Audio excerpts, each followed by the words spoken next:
Bonjour à tous et bienvenue dans cette nouvelle vidéo. Aujourd'hui, on va faire les exercices de la langue écrite. On commence par la première consigne.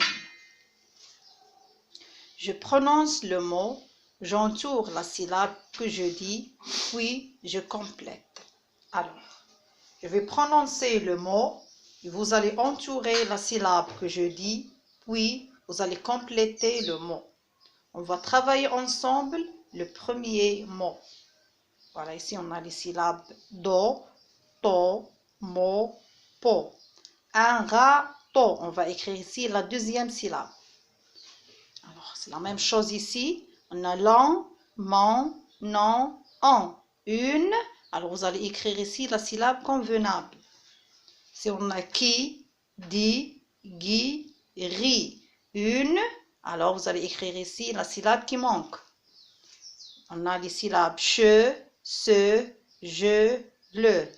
Une, mou, alors vous allez écrire ici la syllabe convenable. Alors maintenant, on passe à la consigne numéro 2. Mais avant de commencer, je vais vous expliquer une leçon très importante. C'est le singulier et le pluriel. Alors, le singulier, c'est lorsqu'il y a une seule personne ou un seul objet. Par exemple, alors on a des exemples ici pour bien comprendre la leçon. Voilà, le singulier, ce sont des noms. On a une fille, ça veut dire une seule fille, une seule personne. On a ici un garçon, un seul garçon. La maison, une seule maison. Le vélo, ça veut dire un seul vélo. Alors, quand on a une, un, la et le, c'est le singulier. C'est clair? Alors, le pluriel, qu'est-ce que ça veut dire le pluriel? C'est lorsqu'il y a plusieurs personnes ou plusieurs objets au minimum, ou plus, 2, 3, 4, 5, etc. Alors, voilà le pluriel.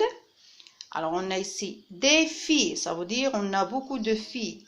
Des garçons, ça veut dire on a plusieurs garçons. Les maisons, ça veut dire on a beaucoup de maisons. Les vélos, ça veut dire on a beaucoup de vélos. Et comme vous voyez dans le tableau, on a ici des, les. Si vous voyez des, les, c'est le pluriel. Et à la fin du mot, il y a le S à la fin, c'est le S du pluriel.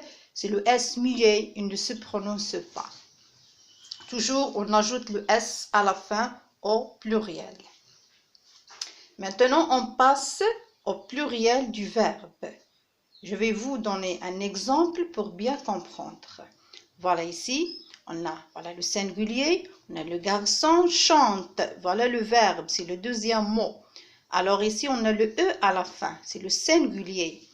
Pour le pluriel, voilà ici, les garçons chantent. On ajoute un T au pluriel. C'est clair? Alors, le devient les pluriel. Garçon devient garçon. Voilà, on ajoute le S à la fin. C'est le S du pluriel.